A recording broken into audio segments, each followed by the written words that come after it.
आपने इतनी बड़ी प्रेडिक्शन कैसे करी कि जनवरी, फरवरी, मार्च तीनों में मार्केट गिरेगी? अगर शेयर मार्केट में आके कोई एक्यूरेटली प्रेडिक्ट कर सकता है टॉप और बॉटम, तो वो केवल दो लोग हैं, एक होता है भगवान और एक दूसरा झूठा इंसान। एआई की भरमार हो रही है कि एआई आ रहा है, एआई आ रहा है। क्या वाकई में ये टेक कंपनीज का भविष्य जो है वो अंधकार में आ सकता है? ये एआई तो सबकी नौकरी खा जाएगा, क्या करें? मैं एक सिंपल फॉर्मूला दे रहा हूँ जिससे कोई भी व्यक्ति 1 लाख रुपए से 1 करोड़ कमा सकता है। जानना चाहेंगे? अगले राकेश झुनझुनवाला बनने के रेस में कंपाउंडिंग में जो आप जान के हैरान रहोगे 45% के CAGR से कंपाउंड कर रहे हैं वो है। अगर आपको कुछ भी नहीं आता, आपकी एक्टिव सोर्स ऑफ इनकम है, आप चाहते हो कि मैं अपने करियर में मेहनत करूं, प्रोफेशन में मेहनत करूं, तो बिना सोचा समझा आप इंडेक्स फंड में लगाओ। जो लोग आके खुलेआम बताते हैं, दोस्तों मैं आपको एक स्ट्रैटेजी बताऊंगा, ये रही लिंक, आपको संभलना है वहां। गोल्ड 1 लाख क्रॉस करने के बाद भी इन्वेस्ट करना लॉजिकल है या वेट करना चाहिए? लॉजिकल है लॉन्ग टर्म के लिए अगर कर रहे हैं। नेक्स्ट 5 इयर्स में कौन सा सेक्टर वेल्थ क्रिएट कर सकता है मैक्सिमम?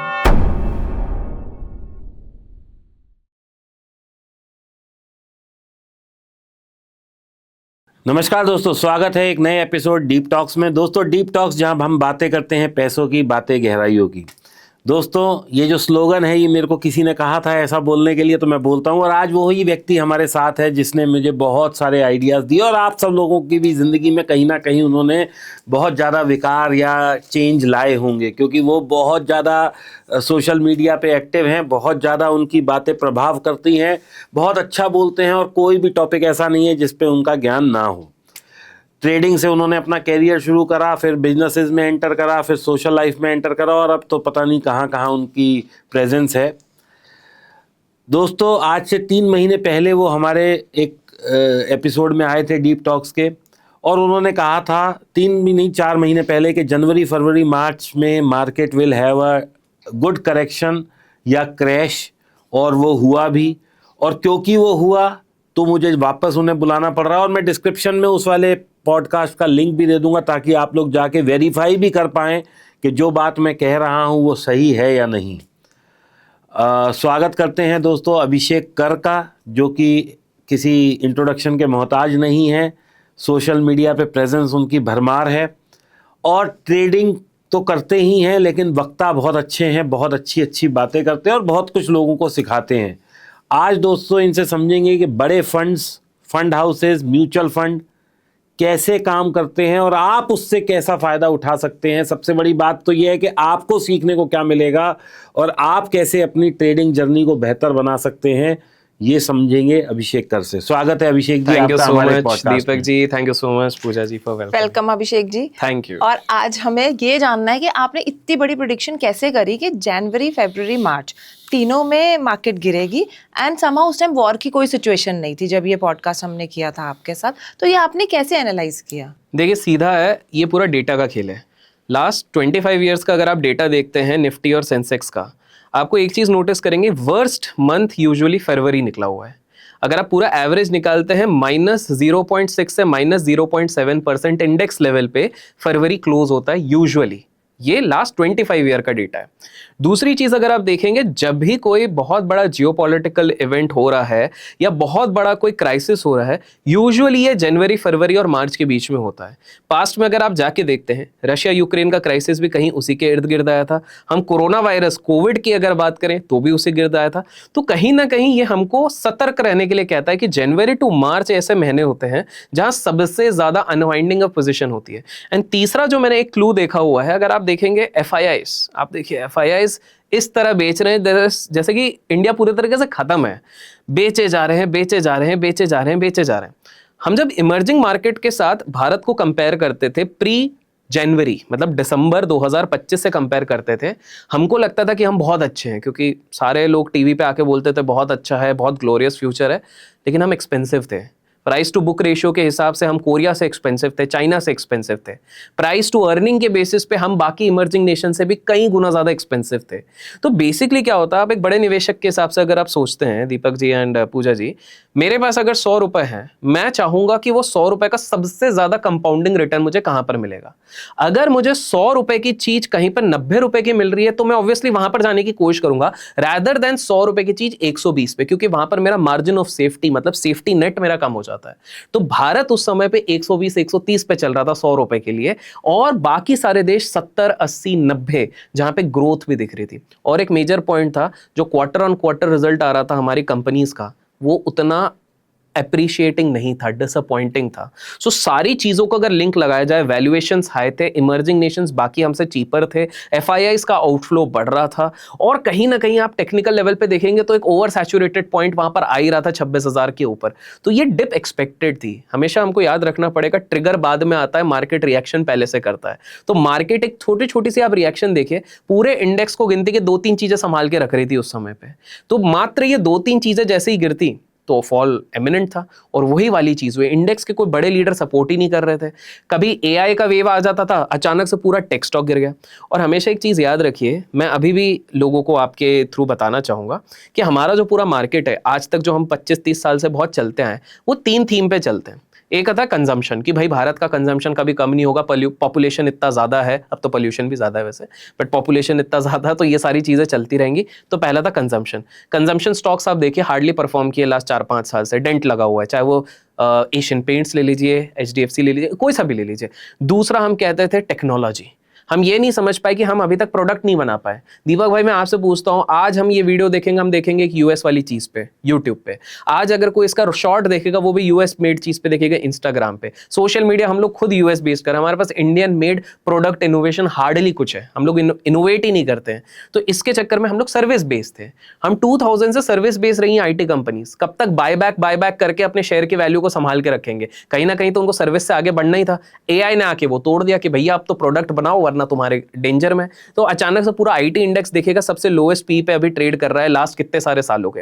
तो दूसरा चीज कंजम्पशन पे डेंट लग गया, दूसरा आईटी पे डेंट लग गया था, और तीसरा जो हम लोग कहते हैं कि हमारा एक रोबस्ट फाइनेंशियल सिस्टम, यस कहीं ना कहीं धीरे धीरे करके बना है, बीच में अड़गंडे आई हैं फिर भी वो बढ़ा हुआ है, बट 3 स्तंभ में से 2 स्तंभ हिल जाए तो मार्केट तो गिरना था। तो मेरे हिसाब से ये काफी पैरामीटर थे, जो मैं ये नहीं कह रहा हूं कि 100% था कि जनवरी में ही गिर जाएगा फरवरी में। ऑब्वियसली मैं ये डिस्क्लेमर देना चाहता हूं कि कोई भी एक्यूरेटली, अगर शेयर मार्केट में आके कोई एक्यूरेटली प्रेडिक्ट कर सकता है टॉप और बॉटम, तो वो केवल 2 लोग हैं, एक होता है भगवान और एक दूसरा झूठा इंसान। इसके अलावा और कोई एग्जैक्ट टॉप और बॉटम नहीं बता सकता। तो हमने सिर्फ probability, share market is probability के बेसिस पे मैंने कहा था। मैंने अपनी पोजीशन नवंबर दिसंबर से हल्की करनी शुरू करी। आप लोगों के पॉडकास्ट में भी मैंने आके सेम चीज कही, और वो चीज हो गई तो कहीं ना कहीं हमारा वो पैसा बच गया जिन लोगों ने भी वो वीडियो देखा। अभी हमने टेक स्टॉक्स की बात करी, और हमारे यहाँ तो टेक जायंट्स बहुत सारी कंपनीज हैं। टीसीएस है, इन्फोसिस है, विप्रो है, एचसीएल है, विप्रो है, एनआईटी है, बिल्कुल, कोफोर्ज जिसे बोलते हैं वो है, और भी मेरे ख्याल LTM, से माइंडट्री, बहुत सारे हैं। एलटीआई है, माइंडट्री है। और ये कंपनियां कहीं ना कहीं देश की जो अर्थव्यवस्था है उसमें भी बहुत ज़्यादा योगदान देती हैं। बहुत बड़ा इनका मतलब टैक्स पार्ट भी बहुत बड़ा है, और जो एम्प्लॉयमेंट बेस है वो भी बहुत बड़ा है। लेकिन अभी जिस तरह से आईटी गिरा पड़ा है, तो और ये एआई की भरमार हो रही है कि एआई आ रहा है, एआई आ रहा है, तो यहाँ पे जो लोग ये टेक में नौकरी कर रहे हैं, तो क्या उनके लिए चिंता का विषय है, या ये सिर्फ एक हवा बनाई हुई है एआई की? क्योंकि एआई को चलाने के लिए भी तो लोग चाहिए।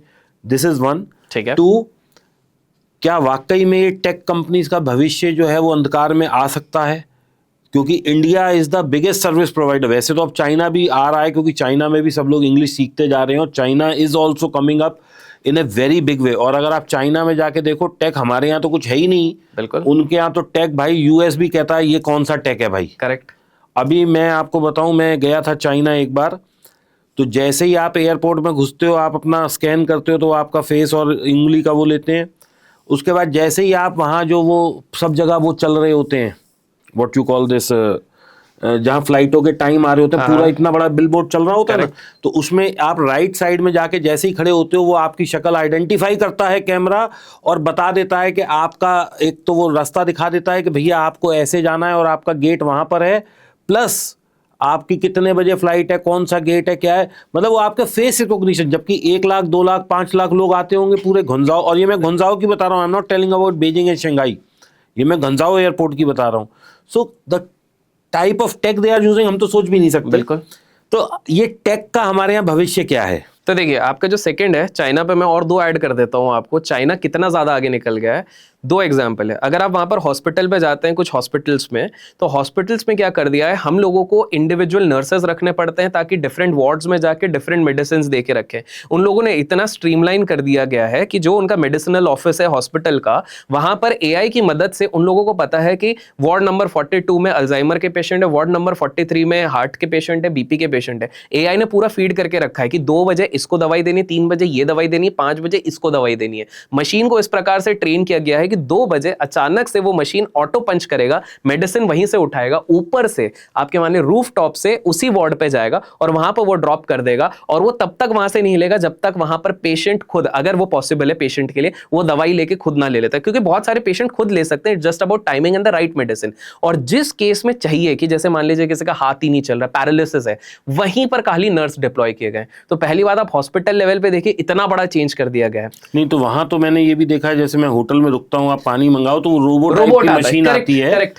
तो वो रोबोट वाली चीज वहां पर ऑलरेडी एडवांस लेवल पे है। ट्रॉली चलती हुई आती है, हम उसे रोबो बोलते हैं, लेकिन वो है ट्रॉली चलती हुई। इनफैक्ट वहां के जो सबसे बड़े मार्ट्स पे जाते हैं, जैसे हमारे इधर सुपर मार्ट्स हो गए, वहां पर भी रोबोटिक वे में है। फॉर एग्जांपल, अभिषेक एंटर हुआ है, आपने ट्रॉली पकड़ा है, आपका रेटिना स्कैन हुआ है, उसने बता दिया अच्छा अभिषेक तो हेल्दी खाएगा, ठीक है अभिषेक आज लेफ्ट साइड से राइट साइड पे अगर जाओगे तो वहां पर ब्रोकोली मिलेगा, वहां पर ये मिलेगा, वो मिलेगा, वहां पर 20% ऑफ भी है। तो मार्केटिंग का भी वहां पर उधर लग जा रहा है। वहां एक और भी सिस्टम है, मैं जाता हूँ तो मेरी तो खैर बिलिंग होती है, लेकिन जो मेरे साथ चाइनीज लड़की जाते हैं, जैसे ही वो एंटर करते हैं तो उनका वो शायद फेस रिकॉग्निशन या रेटिना से है, वो सामान उठाते हैं वापस आ जाते हैं, उनको बिलिंग के लिए लाइन भी नहीं लगना। एग्जैक्टली। तो आप सोचिए टेक्नोलॉजी वाइज तो चाइना बहुत ज्यादा, पहली बार ऐसा हो गया है पूजा जी और दीपक जी, आपको मैं बताऊं कि चाइना को ये डर है कि हमारी चीज कोई ना चुरा ले। क्योंकि यूएस जो मॉडल बनाता है, लेट्स से एंथ्रोपिक या ये कुछ, उसमें बिलियंस ऑफ डॉलर्स लगाता है, ये कुछ मिलियंस ऑफ डॉलर्स में सेम चीज उससे बेटर बना लेते हैं। फॉर एग्जाम्पल, अगर वीडियो मॉडल्स की हम बात करते हैं, अगर जेमिनाई ने कुछ बनाया हुआ है, ये लोग दूसरे इलाके सीडेंस करके इन्होंने लेके आया, मूवी स्टाइल की वीडियोस बना रहा है, बहुत सारी चीजें वो इतने आसानी से बना दे रहे हैं कि भाई यूएस वालों को डर लग रहा है कि भैया ये तो बहुत सस्ते में चीजें बना ले रहे हैं। तो anyways, coming to the point, क्या पहला हम इंडिया पर्सपेक्टिव से देखते हैं, क्योंकि टीसीएस, इन्फोसिस, इनके पर्सपेक्टिव से, क्योंकि यहाँ पे हमारा एक major chunk of youth is working here, और अगर कल को ये वाली इकोनॉमी कोलैप्स हो गई तो देश का क्रैश आना जरूर पक्का है। देखिए, इसको ना थोड़ा इतिहास से समझ आए, history always rhymes, it doesn't repeat but it rhymes. हम सबने स्टॉक मार्केट में सुना हुआ है। अगर आप देखेंगे दीपक भाई, हर बार ये हुआ है। अगर हम अर्ली 2000s में जाते हैं तो अचानक से ये बवाल मचा हुआ था कि भाई .com आया, अब सब खत्म हो जाएंगे। लेकिन .com के आने से खत्म नहीं हुआ, वो क्रैश आया। उसके बाद जैसे ही इंडस्ट्रीज ने अडॉप्ट किए, नए रास्ते खुले, ऑनलाइन बैंकिंग खुल ली कि भाई और आसानी से आपके ट्रांजैक्शन होने लग गए। धीरे धीरे करके इंडिया में उसके 10-20 साल बाद यूपीआई आ गया, काफी सारी चीजें आई। तो वहां पर एक पैरेलल इकोनॉमी बनने लग गई। क्यों? क्योंकि जैसे यूपीआई आया तो साइबर सिक्योरिटी वालों की जरूरत पड़ गई, गेटवे देखने वालों की जरूरत पड़ गई, बैंकिंग सिस्टम में ऑनलाइन समझने वालों की जरूरत पड़ गई।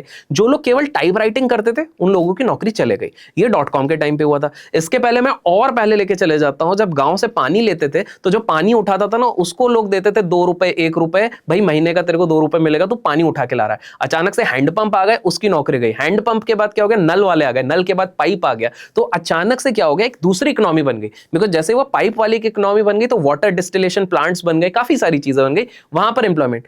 तो again coming back to AI, जो ये सबको डरा के रखा हुआ है कि एआई तुम सबको खा जाएगा। एआई सिर्फ जो रिपीटेटिव वर्क है, जहां पर इनोवेशन नहीं है, उनको पूरी तरीके से रिप्लेस कर देगा आने वाले 3 से 4 साल में। अभी क्या हो रहा था, आप जो जिन कंपनी की बात कर रहे हो, जो टॉप मल्टीनेशनल कंपनी है भारत में, ये लोग क्या करते थे, डेस्क में बहुत लोगों को बिठा देते थे, जाते थे, इनका एक स्टैंडर्ड पैकेज होता है 2.4 लाख का सीटीसी। आज भी पता नहीं 20 साल से यही उनका फ्रेशर का एक सीटीसी चालू करते हैं। टायर 2 टायर 3 सिटीज में जाएंगे, बल्क में लोगों को उठा लेंगे, 5-5 हजार लोगों को, 2-2 हजार लोगों को हर सिटी से उठा लेंगे, और इन लोगों को एक बेंच पे बिठा देते कि भाई प्रोजेक्ट आएगा तब आपको 1.5-2 साल बाद बिठाया जाएगा। अब वो बेंच वाली चीज नहीं रहेगी। आपको समझना पड़ेगा, पहले हमारी आईटी कंपनीज कमाती थी based on work hours devoted. अब क्या हो रहा है, because of AI work hours matter नहीं करेंगी, क्योंकि एआई 10 लोगों का काम एक एआई सिस्टम, एक एआई संभालने वाला वो कर लेगा। तो जो एक बंदा बनेगा ना, जो एआई को अच्छे से समझेगा, एग्जीक्यूट करेगा, वो आगे बढ़ेगा। एक सिंपल सा example, diary of a CEO करके एक बहुत फेमस पॉडकास्ट भी है और एक किताब भी उन्होंने लिखी है, और उनका जो ओनर है, तो डायरी ऑफ ए सीईओ को जब बहुत ये एआई सुनने मिला, तो इन्होंने बोला कि भाई ये एआई तो सबकी नौकरी खा जाएगा, क्या करें। तो इनके जो असिस्टेंट थे, जो इनके पर्सनल, बोले सर नौकरियों से निकाल देते हैं, इतने सारे 100 एम्प्लॉइज का क्या करेंगे, निकाल लेते हैं, एआई आ गया, एआई कर लेंगे। बोले नहीं, इन्होंने एक ऐलान किया, बोले जितने 100 के 100 एम्प्लॉइज हैं सबके ऊपर एक टास्क है कि आप लोग जिस भी डिपार्टमेंट हो, फाइनेंस हो, एचआर हो, सेल्स हो, मार्केटिंग हो, ब्रांडिंग हो, आप सबको मैंडेटरी है आपको एआई टूल्स और एआई कोर्सेज सीखने पड़ेंगे। और दूसरा मैंडेटरी है अगले 3 महीने के अंदर आपको जो सीखा है वो हमारे इसमें एग्जीक्यूट करना पड़ेगा। मान लो आप एक्सेल पे काम करते थे तो अब आपने क्लॉड सीख लिया, क्लॉड के साथ स्प्रेडशीट को कैसे मिलाना ये सीख लिया, अब उससे ही आप काम करोगे। जो जो ये चीज नहीं कर पाएगा उसको मैं नौकरी से निकालूंगा और जो भी खर्चा ये सारी चीजें करने में लगेगा वो मैं उठाऊंगा। उन्होंने $20,000 केवल ये सब टूल सीखने में, खरीदने में, ये सारी चीजों में लगा, $20,000। लेकिन हैरानी की बात यह है कि 1 साल बाद एक एम्प्लॉय भी नहीं निकाला, प्रॉफिट $1.5 मिलियन से ज्यादा बढ़ गया। अपग्रेड किया, अपग्रेड हो गया, क्योंकि क्या हो गया, 100 लोगों को हटाने के बजाय वो 100 लोगों की अब एफिशिएंसी ऐसे हो गई कि और 200 लोग लेने की जरूरत ही नहीं है। स्किल सेट उन्हीं का डेवलप हो गया।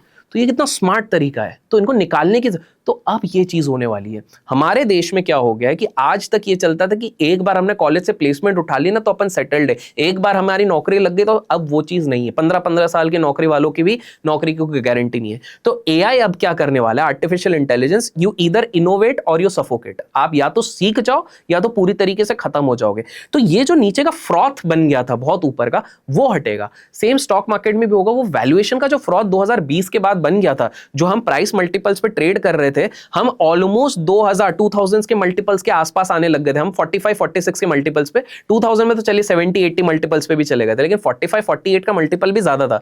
एज ऑफ नाउ जब हम वार्तालाप कर रहे हैं, हम तो 24-25 के इंडेक्स मल्टीपल पे बैठे हैं, जो कि लास्ट 8-10 साल का सबसे सस्ता वाला मल्टीपल है। इतना सस्ते में कभी भी आईटी स्टॉक्स नहीं थे।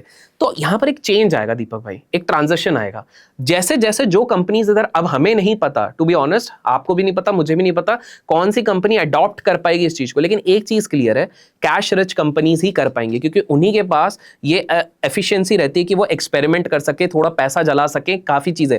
और एक चीज आप देखिएगा कि अब जो रिजल्ट्स आ रहे हैं, रिजल्ट भले ही ऊपर नीचे हो, गाइडेंस जो दे रहे हैं उसमें सब लोग अब एआई की बात करना शुरू कर दिए कि हम यहाँ पर अपने मॉडल पे एआई लगाने वाले, हम यहाँ पर एआई एग्जीक्यूट करने वाले। तो पहली चीज जो नौकरी करने वाले हैं भाई, अब आपके पास कोई ऑप्शन नहीं है। अगर आप सोचते थे मैं सिर्फ नॉर्मल कोडिंग सीख लूंगा या जावा सीख लूंगा या टेस्टिंग सीख लूंगा, आपकी नौकरी खतरे में। आपको आर्टिफिशियल इंटेलिजेंस आना ही पड़ेगा, आपको स्किल अपग्रेड करना पड़ेगा, क्योंकि ये सर्वाइवल ऑफ द फिटेस्ट का गेम है। अगर आपने स्किल अपग्रेड कर दिया तो देयर आर न्यू अपॉर्चुनिटीज। एक सिंपल सा उदाहरण आपको देता हूं। अब इधर से ही आपको समझना पड़ेगा कि जो लोग एआई खेलने के लिए टेक स्टॉक्स जा रहे हैं, आप टेक स्टॉक्स में मत जाओ, आप उन इंडस्ट्री में जाओ जो एआई को अडॉप्ट करते हैं। एक सिंपल सा एग्जांपल देता हूं दीपक भाई, आप दोनों से क्विक सवाल है, 1 सेकंड में बताइए, पहला रेफ्रिजरेटर किसने बनाया होगा? केल्विनेट। चलिए, आपको तो पता है क्योंकि आप उस इंडस्ट्री से। लेकिन मुझे एक बात बताइए, केल्विनेटर ने ज्यादा पैसा कमाया या कोको कोला ने? Coca Cola. करेक्ट, इतना तो हमको पता है। अब आप देखिए, रेफ्रिजरेटर जिसने बनाया ठंडा करने वाला, उसने नहीं, लेकिन ठंडा जो आपकी प्यास बुझाता जो उसके अंदर बैठा है वो कर रहा है। तो एआई के ये जो एंथ्रोपिक हो गया, चैट जीपीटी हो गया, ये इन लोगों ने जो कमाया, ठीक है, असली वो होगा जो इनका यूज करके अच्छे से अपना ये करेगा। एक बहुत एग्जांपल है, हम दोनों ने शायद वो यूज किया, एक इमर्जेंट करके एक टूल है। डिस्क्लेमर, हम किसी को प्रमोट नहीं कर रहे हैं, बट इस तरह के काफी टूल्स हैं। तो इमर्जेंट से ज्यादा जो मुझे लगता है कौन कमा पाएगा, जो इस तरह के टूल्स को यूज करके उसको वो करेगा, अपना ऐसा ऐप बनाएगा जो बहुत हॉट सिंगर, एक हॉट एब्सोल्युटली। हाँ। तो अब आप देखिए, तो मेन गेम है ये नहीं है कौन सी टेक्नोलॉजी कंपनी कमाएगी, मेन गेम है अभी फॉर एग्जांपल बीच में बहुत चल रहा था ईवी, हर जगह ईवी चल रहा था, लेकिन लोग ईवी के चक्कर में बोल गए एटलीस्ट गाड़ियां पहिए से तो चलेगी। तो टायर स्टॉक इज समथिंग जो सबसे एफिशिएंट वे में इस चीज को कर सके, वो ज्यादा बेटर चलेगा, बिकॉज आपको नहीं पता उधर कौन सबसे बढ़िया महिंद्रा लेके जाएगी या टाटा लेके जाएगी या कौन लेके जाएगी, लेकिन ये तो पता है कि टायर तो चलना ही है।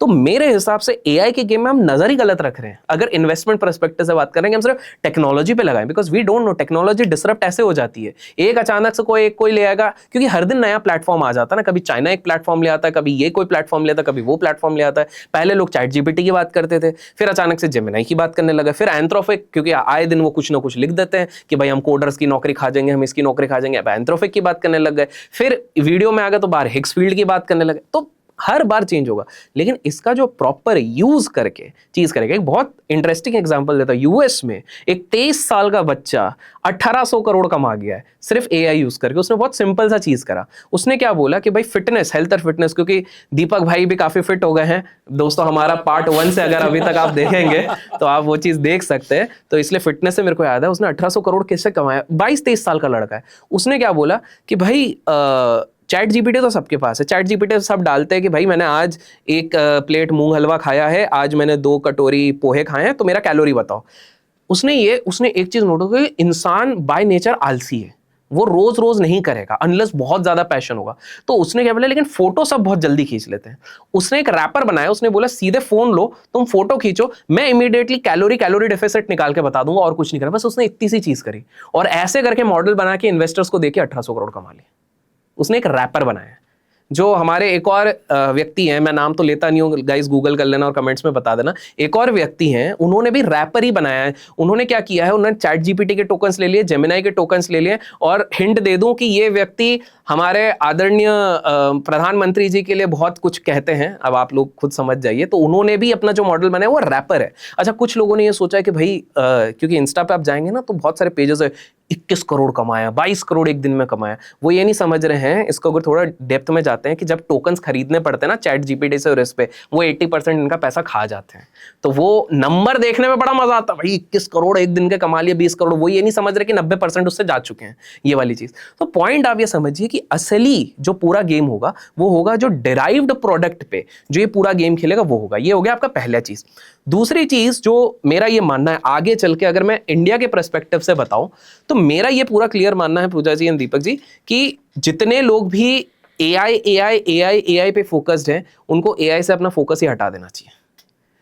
इन्वेस्टमेंट में, इन्वेस्टिंग की बात कर रहा हूं, उनको ये सब सोचना ही नहीं चाहिए कि एआई में कौन सा करेगा। उनको एक बहुत सिंपल सी चीज है, चलिए मैं पहले इसको बहुत सिंपलीफाई करके बताता हूं, अपनी जो आदत है। लोगों को पसंद आएगा तो भाई लाइक कर देना। अगर किसी को भी जो भी देख रहा है, क्योंकि एट द एंड दीपक भाई आपको और पूजा जी को जो भी देखता है उसको स्टॉक मार्केट से पैसा बनाना है, करेक्ट? कहीं से भी पैसा बनाना है, स्टॉक मार्केट, क्रिप्टो, कहीं से भी बनाना है। मैं एक सिंपल फॉर्मूला दे रहा हूं जिससे कोई भी व्यक्ति 1 लाख रुपए से 1 करोड़ कमा सकता है। जानना चाहेंगे? बहुत सिंपल सा है। अगर आपने एक सिंपल सा मैथ समझा, वो जो पावर ऑफ कंपाउंडिंग हम बोलते हैं, अगर 16.5%, 16.5% से कोई अपनी वेल्थ को कंपाउंड करना शुरू करता है, मात्र 30 साल में वो 100x कर देता है। मैं महीने का 16.5 नहीं बोल रहा हूं, साल का 16.5। मतलब यूट्यूब पे तो अगर आप जाएंगे तो दिन के 16.5, 20-30% बनते हैं। मैं आपको बोल रहा हूं साल के 16.5%, तो 1 लाख आपका 100 गुना, मतलब 1 CR हो जाता है। और एक एग्जांपल मान लीजिए, अगर आप अपने आप को बोलते हैं मैं तुर्रम खान हूं, भाई 16.5% तो क्या है, ये तो मैं म्यूचुअल फंड से ऊपर नीचे, ये SWP SIP हमारी काफी दोस्त लोग करते रहते हैं, ये सब करके कर लेंगे। तो मैं उनको सीधा से बोलता हूं, अपने आप को अगर आप बहुत एक्सपर्ट मानते हो कि भाई मैं 16.5% नहीं, मैं बेयर मिनिमम 24% बनाऊंगा, कितना? 24% बनाऊंगा, तो इतने ही ड्यूरेशन में ये लोग अराउंड 1000x अपना कैपिटल कर लेंगे। तो हमारा माइंडसेट क्या जा रहा है? एआई को पकड़ लें, डिफेंस को पकड़ लें, इसको पकड़ लें, उसके रैदर देन अगर हम ऐसा एक पोर्टफोलियो बनाएं जिसमें स्टॉक्स भी हो, गोल्ड भी हो, सिल्वर भी हो, क्रिप्टो भी हो, म्यूचुअल फंड हो, जो भी आपके एसेट है, या आपके पास ज्यादा पैसा तो रियल एस्टेट भी हो, और मैं ईयर ऑन ईयर अपने वेल्थ को अगर कंपाउंड करूंगा तो मैं उस गोल को आराम से रीच आउट कर लूंगा। अगर ये लोगों ने समझ लिया ना, क्योंकि देखिए दीपक भाई, अपन जितने भी पार्ट करें, अभी अपना शायद पार्ट 5 होगा, लोगों ने अगर कमेंट में लिखा पार्ट 6 तो अपन पार्ट 6 भी कर लेंगे, बट अपन जितने भी पार्ट करें, हर बार लोगों का ना एक रीसेंसी बायस होता है। और हमेशा याद रखिए, जो चीज रीसेंट में चल गई है वो आगे नहीं चलेगी। आपको बता दूं, 23 अक्टूबर की बात है, एक CEO ने एक बहुत बड़े प्राइवेट बैंक की रिजाइन करा था, और उन्होंने कहा था कि ये बहुत बढ़िया, आज से 3-4 साल पहले की बात कर रहा हूँ, भले बहुत बढ़िया बैंक है, लेकिन उसी के कुछ दिन बाद पता चला उन्होंने 95% अपना स्टेक ही बेच दिया है। ठीक है, आपको समझना है, इतने अनस्ट्रक्चर्ड और वायलेंट एनवायरनमेंट में अगर कोई बैंक क्वार्टर ऑन क्वार्टर 20% का आपको रिटर्न दे रही है, तो उसका रीजन कंपनी वो लीडर था, लीडर गया कुछ ऊपर नीचे, और आज देखिए लास्ट 5 साल से उस पर्टिकुलर बैंक में रिटर्न ही नहीं है, और रोज कोई नया भसूड़ी चालू हो जाती है। कभी क्रेडिट कार्ड का, कभी ऑनलाइन का, कभी कोई फ्रॉड, कभी ये चीज। दूसरी चीज देखिए, अभी देखिए मेरे तो है यार, मैं बेबाक बोलता हूँ, किसी को कुछ बुरा लग जाए तो सॉरी, लेकिन जो सही है, मैं नाम नहीं लूंगा किसी का। एक हमारे इधर ना एक बहुत प्यारे से इन्वेस्टर है, मैं बताता हूँ दीपक भाई, आपने जितने पॉडकास्ट दिए उससे 400 गुना ज्यादा पॉडकास्ट दिए उन्होंने। वो रिलैक्सो का चप्पल पहन के जाते थे हर जगह जाके, और बोलते थे कि भाई मेरा इन्वेस्टमेंट फर्म है, क्योंकि उनकी इन्वेस्टमेंट फर्म में बहुत सारा पैसा भी आता है, 10,000 करोड़ के आसपास आ गया था 2020-21 में, कि भाई मेरा तो ये है, मेरा लॉन्ग टर्म विजन है, भारत में इन्वेस्ट करूंगा, भारत ऊपर जाएगा, भारत ये जाएगा। अभी उन्होंने स्टेटमेंट दे दिया, मेरा 50% पैसा तो विदेश में है।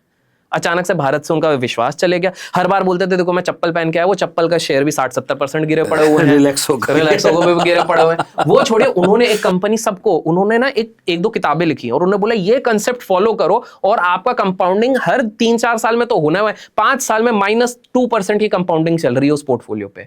और ये छोड़िए उनका, अच्छा आप कुछ लोग बोलेंगे भैया 3 साल में कैसे जज करोगे, भाई मैं 5 साल में कर रहा हूं, 1 साल में, 3 साल में, 4 साल में, 5 साल में अंडर परफॉर्म किया है, इंडेक्स ने उनके पोर्टफोलियो से ज्यादा रिटर्न दिया है, तो आप फीस किस चीज का दे रहे हो। और सबसे बड़ा प्रूफ ये है, पीक पे 7,500 करोड़ आज से कुछ साल पहले AUM था, आज आप जब देखोगे तो 2500 करोड़ का AUM हो गया, मतलब क्लाइंट भी तो जा रहे हैं। तो आप ये समझो कि जो व्यक्ति ने पहले जो एक थीम बेचा हर जगह की एशियन पेंट, तो भाइयों मतलब ये अकेली कंपनी है 30 साल से 800 गुना हो गई है, इससे अच्छे और कोई होगी नहीं। यहाँ पर इंडिको पेंट और बाकी प्लेयर्स आ गए पार्टिसिपेशन में, मार्केट शेयर कम हो गया, उधर बैंड बज गए। मैं ये नहीं कह रहा हूँ कंपनी बुरी है, कंपनी अच्छी है, लेकिन पॉइंट है कि आप हमेशा नरेशन के बेसिस पे अगर आप जाओगे, फॉर एग्जांपल डिफेंस हर कोई घुस गया वहां पे, अच्छी बात है, क्यों, क्योंकि भाई दुनिया में युद्ध हो रहा है तो ये होगा, वो ठीक है भाई, लेकिन 20 की मल्टीपल की चीज को आप 40 पे कर रहे हो, मतलब 100 रुपए की चीज आप 200 रुपए पे खरीदोगे तो आपका रिस्क तो बढ़ ही रहा है ना। तो हमेशा मेरा ये मानना है। अभी एक और चीज, आपकी एक हमारे म्यूचुअल मित्र अमित भाई लॉ ऑफ अट्रैक्शन वाले, उनके पॉडकास्ट में जस्ट मैंने जनवरी पे जाके बोला था, उन्होंने मुझसे पूछा भाई सिल्वर से, मैंने सिल्वर गिर जाएगा, तो उन्होंने बोला कि भाई अरे क्या बात करो, तो सब तब गिरा नहीं था, ये फेब के आसपास 10 लाख दिखाई दे रहा था, 10 लाख, हाँ 10 लाख दिख रहा था कि जब 4.5 आया था तो ना 10 ही जाएगा। हाँ, और लोगों ने तो नारा अब की बार 10 लाख के पार, पता नहीं क्या क्या चल रहा था, फिर गिर गया। फिर अमित भाई ने मुझसे बात करी, बोले यार तो सही में गिर गया ये वाली चीज। मैंने बोला यार देखो, एक हर चीज का ना एक पैराबोलिक रिटर्न कैसे हो सकती है? एग्जैक्टली इसको मैं एक बहुत अच्छे कंसेप्ट बड़े इन्वेस्टर से मैंने सीखा है। लोग लैक ऑफ रिटर्न्स के पीछे भागते हैं, आपको देखना चाहिए लेक ऑफ रिटर्न्स। मैं समझाता हूं लेक ऑफ रिटर्न्स। अगर कोई भी एसेट क्लास का लेक जो रिटर्न वो देने वाला है वो एक एक्स फिक्स्ड है हिस्टोरिकल, जैसे इक्विटी में हम बोलते हैं 12-13% का लॉन्ग टर्म का फिक्स्ड है, जब तक वो उसके अंदर है तब तक आप रहो। जब वो लेक ऑफ रिटर्न से बहुत ज्यादा पानी भर जाता है, मतलब वो 25% का CAGR देने लग जाए, 30%, मतलब अब लेक ओवरफ्लो हो रहा है, मतलब आपको उस लेक से बाहर निकल जाना चाहिए क्योंकि बाढ़ आने वाली है, लेक ऑफ रिटर्न्स। तो अगर आप देखोगे सिल्वर में लास्ट 1-1.5 साल में 160-180% का रिटर्न, लोगों का सब टाइम हाइंडसाइट बायस रहता है। क्यों 300% हो गया ना, 300, हाँ, दिवाली वाले दिन हमने 1.5 लाख पे लिया था, कॉइन लेते हैं 300, 1,53,000 था और वहां से 4.5-4.20 तक गया। देखो रीसेंसी बायस कैसा है, 2018 के पहले तो कोई गोल्ड सिल्वर की बात ही नहीं कर रहा था, अब अचानक से सब गोल्ड सिल्वर बात कर रहे हैं। 2020 तक फार्मा की बात नहीं कर रहे थे, तब सब फार्मा की बात करने लगे, वैक्सीन आ गए तो फार्मा की बात करने लगे। उससे पहले IT की बात नहीं कर रहे थे, अच्छा वर्क फ्रॉम IT की बात, अब देखो IT की कोई बात ही नहीं कर रहा, फार्मा फिर डब्बे में, क्योंकि कोई बीमारी नहीं आ रही। और मैं इस पे एक चीज और ऐड करना चाहूंगा जो आपसे शायद स्लिप हो गई है। जब भी इससे पहले वार होता था, एक प्रेसिडेंट बन गया था कि जैसे ही वार होगा गोल्ड सिल्वर ऊपर। इस बार उल्टा हो गया। क्यों? क्योंकि हमने जब यूक्रेन हुआ, फिर फिलिस्तीन हुआ, फिर इजराइल हुआ, इराक हुआ, वेनेजुएला, जब कोई ना कहीं अटैक होता था तो लोग कहते थे gold is a hedge fund है, जो हेज होता है इसमें डाल देते हैं पैसे। इस बार मतलब जैसे ही लड़ाई हुई, और हमारे जानने वाला एक है, मतलब आप भी जानते हो, हमारा दोस्त भी है बहुत अच्छा, सर मैंने ना आज सिल्वर खरीद ली। मैंने कहा बहुत अच्छी बात, कितनी ली है? बोला सर 100 किलो ले ली है। मैंने ज़्यादा ले लिया, निकल जा। अरे सर वार हो गई, आपको पता नहीं, आपने टीवी में देखा? मैंने कहा मैंने सब देखा है, लेकिन फिर भी इतना क्या, कल भी तो होगी, 1000 महंगी ले लेंगे, लेकिन एकदम सही बात है। उसी दिन 20,000 का डिप, उससे अगले दिन फिर डिप, उससे अगले दिन जब 1 करोड़ रुपए निपट गए, दीपक सर अब क्या करूं? मैंने कहा निकल, और करना क्या है तूने? यही प्रॉब्लम बता दो अब कैसे मैं 1 महीने में ये पैसा रिकवर कर सकता हूँ, ये और ऐड ऑन हो जाता है। हाँ, ये और मजे की बात अभिषेक भाई, जब इस तरह की कशिश आए, सर 1 करोड़ का लॉस हो गया, आप कैसे तैसे पूरा करा दो। मैंने कहा मैं कैसे करा दूं? मैं तुझे कहूंगा चांदी खरीद ले और वो क्या ऊपर भाग जाएगी? It is not possible. चल मैंने कहा जब कोई अच्छा लेवल आएगा तो अपन डिस्कस कर लेंगे फिर से, चार्ट वार्ट देख के। तो खरीद लियो तू 100 किलो। सर अब तो मेरे पास 9 ही लाख रुपए बचे, अब उसे 9 लाख से 1 करोड़ पूरे करने कैसे हो जाएंगे? यार दीपक भाई इसमें प्रॉब्लम पता है क्या है? ड्यूरेशन का है, that's it. Ramdeo Agrawal sir जो एक बहुत एस इन्वेस्टर है, उन्होंने एक बहुत बढ़िया एक इंटरव्यू में उन्होंने बोला कि बोले मैं अभी जिस घर पे रुक रहा हूँ ना, ये कितने स्क्वायर फीट का था पता है? 450 स्क्वायर फीट का जब मैंने लिया था। बहुत बढ़िया। बोले अभी पता है कितने का है? 1.5 लाख रुपए स्क्वायर फीट का। सामने बोला सर आप तो बहुत ही गजब, ये वो बहुत भयंकर। फिर सर ने एक बहुत बढ़िया चीज़ कही, बोले ये हम ना होल रिटर्न्स देख के एब्सोल्यूट रिटर्न्स में बड़ा खुश हो रहे हैं, एक्चुअल कंपाउंडिंग अगर करोगे ना, मैंने जो पैसा लगाया था 15% से कंपाउंड हुआ है। अगर वही पैसा मैंने मार्केट में लगाया होता जिस हिसाब से मैं लगाता हूँ, जहाँ मेरा 25-26% का रिटर्न है, तो मैं इससे भी ज़्यादा कमा चुका होता, जैसे 10 घर ले सकता। तो एक इस पे कहानी है, और ये हकीकत की कहानी है, ये आपको कहीं मिल भी जाएगी। एक बार राकेश झुनझुनवाला जी की मम्मी ने कहा भाई अपनी छत नहीं है, अपना घर होना चाहिए अपने पास। तो उन्होंने कहा ठीक है भाई घर ले लेते हैं। तो उन्होंने उस वक्त कुछ आज से 20-25 साल पहले क्रिसिल के शेयर बेचे थे 17 या 27 करोड़ के, मुझे एग्जैक्ट फिगर नहीं याद, लेकिन मैंने भी कहानी सुनी। 30 करोड़ हाँ। के 30 करोड़ के। तो घर ले लिया उन्होंने, बिल्कुल अपना एकदम टॉप नॉच घर, उस वक्त भी टॉप नॉच ही लिया था। 10-15 साल बाद उनकी माँ बोली देखा मैंने तुझे बोला था ले ले 30 करोड़ का घर, आज 50 करोड़ का हो गया, ये देख अभी बाजू वाला बिका है।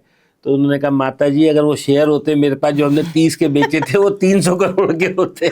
ये लोग ये नहीं समझ पा रहे हैं कि भाई लंबी अवधि में जब आप चीजें देखते हो, मेन क्या है, लोगों को कन्विक्शन नहीं है। बहुत सिंपल सा एग्जांपल देता हूं, सोशल मीडिया में बहुत लोग उचकते हैं कि मैंने वो वाला शेयर आइडेंटिफाई किया था, मैंने वो वाला शेयर आइडेंटिफाई, मैंने आपने कितना एलोकेट किया था जब कन्विक्शन था।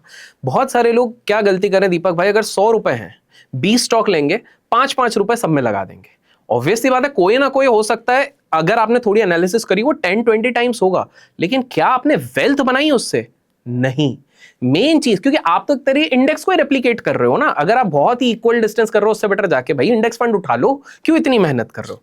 लेकिन अगर आपका कन्विक्शन है, किसी ने भी बड़ा पैसा आज के टाइम पे, जो नेक्स्ट राकेश झुनझुनवाला कौन बन रहे हैं, आपने किसी ने नोटिस किया है? या तो ये बनेंगे जो गाना गाते हैं, क्या नाम इनका, उनसे भी ऊपर कोई एक है, आशीष कुछ, उनसे भी ऊपर एक है, उनसे भी ऊपर नहीं। मैं बताता हूं।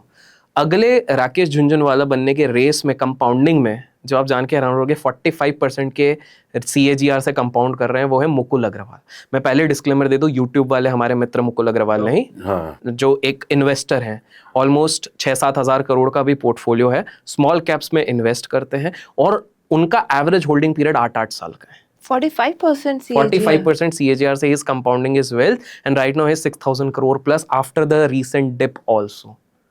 So the point is, आप खुद सोचिए, मतलब ऐसे अरे आप इस उससे दुनिया का जो सबसे बड़ा ट्रेडर था, जो क्वांट का सबसे बड़ा जादूगर था, वो पूजा जी पोस्ट कमीशन 66% से कंपाउंड किया 30 साल में। वॉरेन बफेट सर ने भी, एक AGM चल रहा था जिसमें वॉरेन बफेट सर और उनके पार्टनर चार्ली मंगर थे, उनसे किसी ने पूछा, उन्होंने बोला भैया वो तो खुद जीनियस है।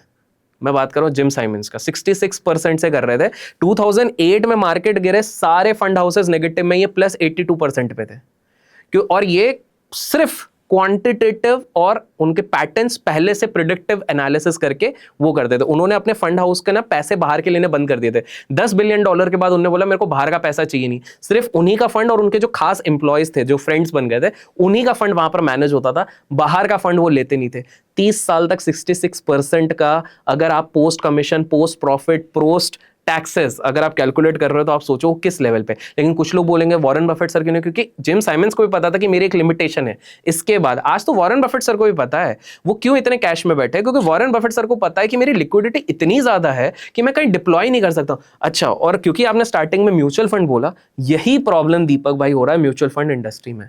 मैं तो नाम लूंगा क्योंकि मैं कुछ गलत नहीं बोल रहा हूं, जो फैक्ट है मैं बताता हूं। आज जिसके पीछे सबसे ज्यादा पब्लिक, जिस म्यूचुअल फंड के पीछे पब्लिक पागल हो रही है, वो रिटर्न ही नहीं दे रहा। मैं बात कर रहा हूं पराग पारेख फ्लेक्सी कैप फंड का।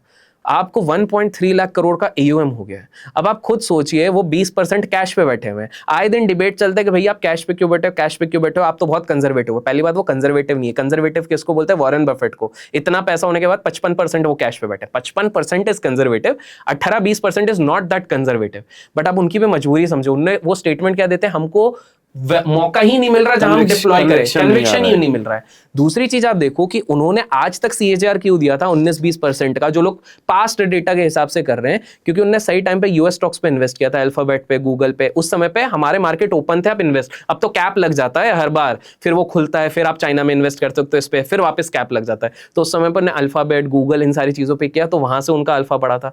दूसरी चीज क्या हुई थी, जब फंड साइज छोटा था 2020 में, इनका फंड साइज था 6-7 हजार करोड़ का, आज 1,20,000 करोड़ हो गया। अब आप सोचिए 1,20,000 करोड़ और प्लस आपके पास 20% अगर कैश पड़ा हुआ है, आप स्मॉल कैप पे तो जा ही नहीं सकते हो, क्योंकि आप एक दिन इन्वेस्ट करोगे वहीं पे वो सर्किट लगाना शुरू कर देगा, पूरी दुनिया को पता लग जाएगा, आपका एज ही चले जाएगा। तो आपके पास ऑप्शन ही बनते हैं वो बड़े बड़े हाथी जाइंट्स। और एक सिंपल सी बात है, एक छोटा हाथी बड़ा हाथी बन सकता है, लेकिन एक ऑलरेडी मैच्योर्ड बड़ा हाथी और कितना बड़ा जाएगा। तो आपके जो रिटर्न्स है वो वहां पे सबसाइड हो ही जाते हैं। इसलिए म्यूचुअल फंड में जितने लोग इन्वेस्ट करते हैं उनको सिर्फ एक्सपेंस रेशियो नहीं, उनको ये भी देखना चाहिए एयूएम साइज कितना। अगर एयूएम बहुत बड़ा बनते जा रहा है तो उनके पास ना वो स्पॉट करना अपॉर्चुनिटी और डिप्लॉय करना बड़ा मुश्किल हो जाता है। तो बेटर है कि आपको सही में अल्फा चाहिए तो आप रिलेटिवली रेप्यूटेड लेकिन रिलेटिवली लेसर एयूएम पे जाइए, वहां पर आप होल्डिंग साइज भी देखिए। और एक म्यूचुअल फंड है जिसकी सब कोई बात कर रहा है, which is a small cap fund, बंधन स्मॉल कैप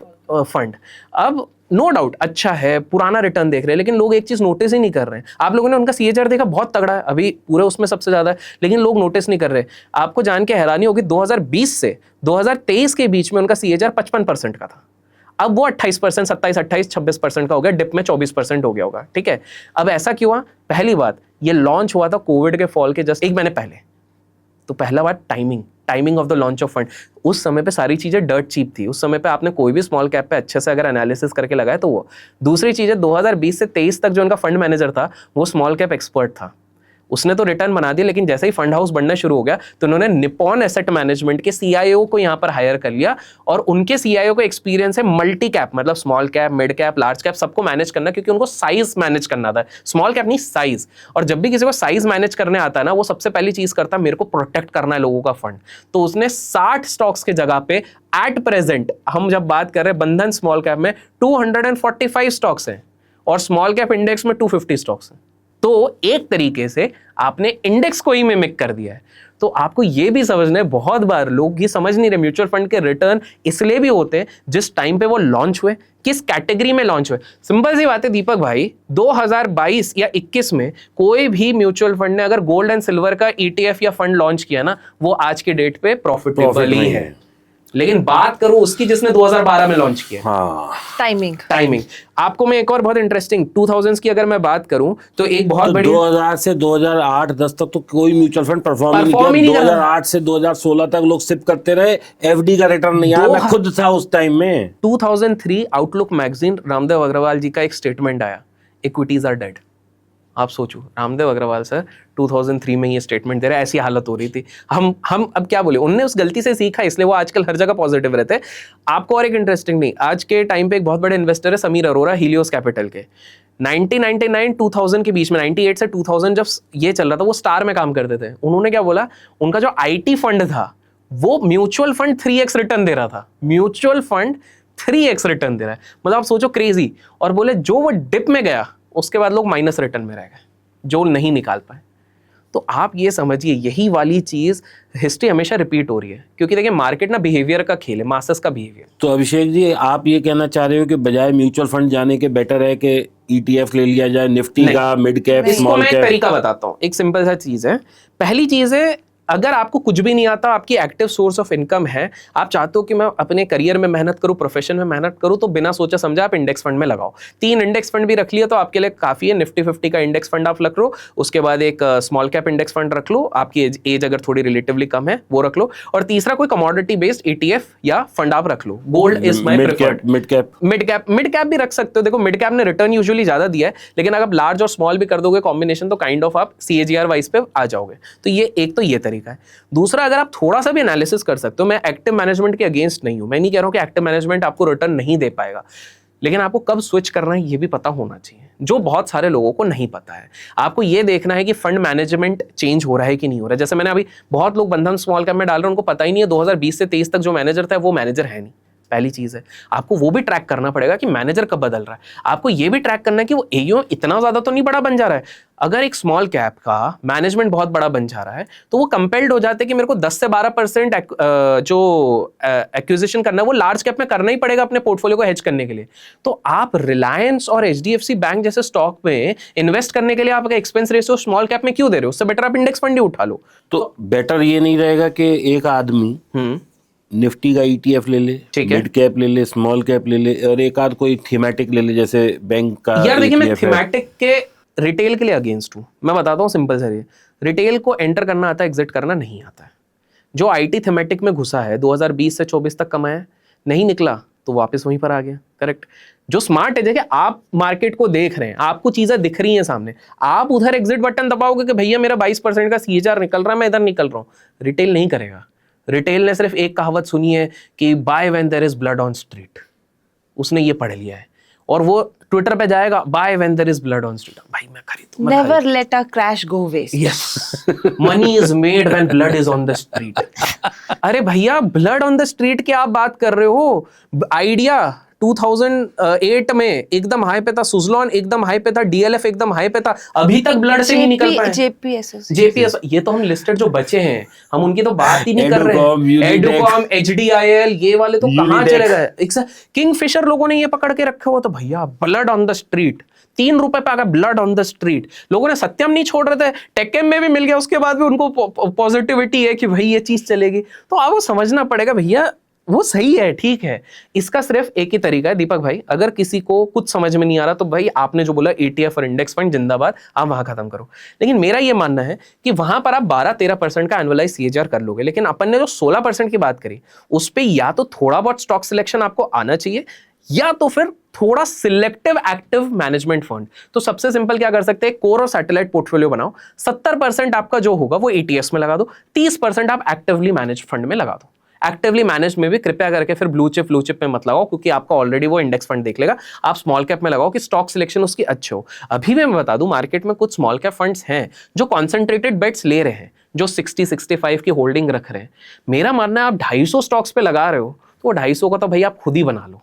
1 लाख रुपए है आपके पास है, 250 से डिवाइड कर लो, उतना एलोकेट कर लो, उतना ही रिटर्न आप बना लोगे। किसी को एक्सपेंस रेशियो क्यों देख रहे हो? और एक जुमला मैं आपको बता देता हूँ, PMS, भाई मैं बता रहा हूँ, रिटेल लोग बड़ा सोचते हो भाई PMS वाला बहुत भयंकर बना रहे हैं। एक बंधु हैं यूट्यूब पे बड़ा एक्टिव रहते हैं भाई, अपना चैनल चलाते रहते हैं और जब देखो पता नहीं लीडिंग गवर्नमेंट के अगेंस्ट में बोलते रहते हैं, उनको और कोई काम नहीं है तो वो यही बोलते रहते हैं। उनके PMS के रिटर्न लास्ट 1 साल 2 साल 3 साल 5 साल इंडेक्स को भी बीट नहीं कर पा रहे हैं, और वो पूरी दुनिया को कि भाई है, पूरी दुनिया को लगता है कि भैया उनके जेब में 1000 करोड़ है, क्योंकि उन्हीं के नाम के एक और दूसरे इन्वेस्टर है कोलकाता के जिन्होंने उतना कमाया हुआ है, क्योंकि बड़ा कॉमन सरनेम है उनका, मुखर्जी।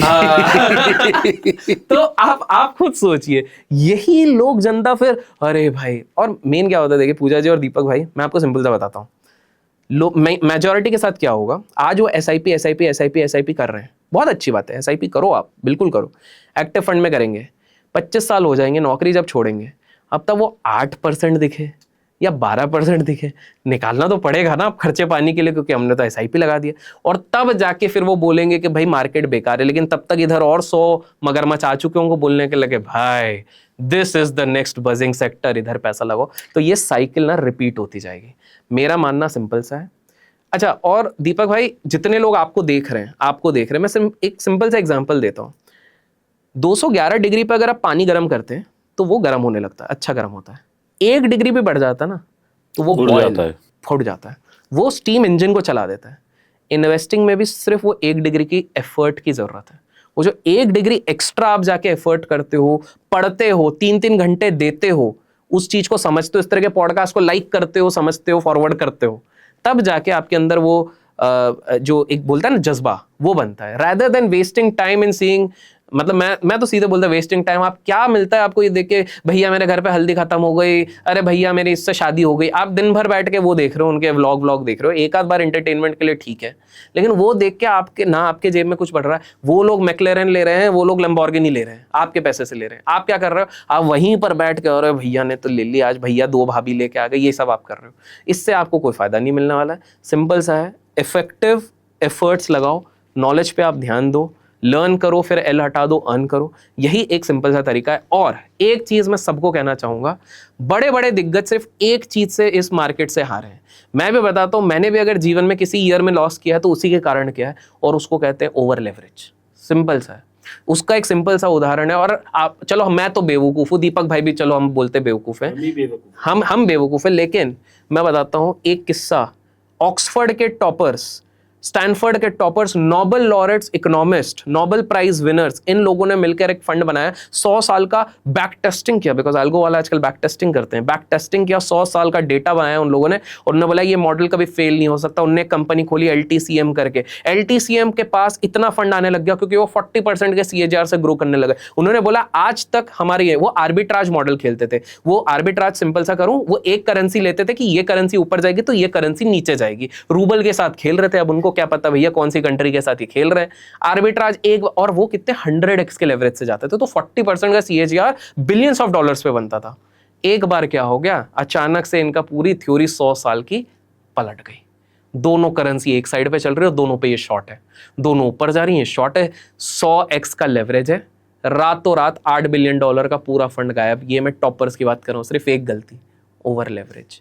बिल ह्वांग करके एक और बंदा था, उस बंदे का एक टाइम पे उसके जेब में इतना पैसा था जितना इलॉन मस्क के पास लिक्विड नहीं था। इलॉन मस्क का तो सारा स्टॉक में था, उस बंदे के पास लिक्विड $20 बिलियन था।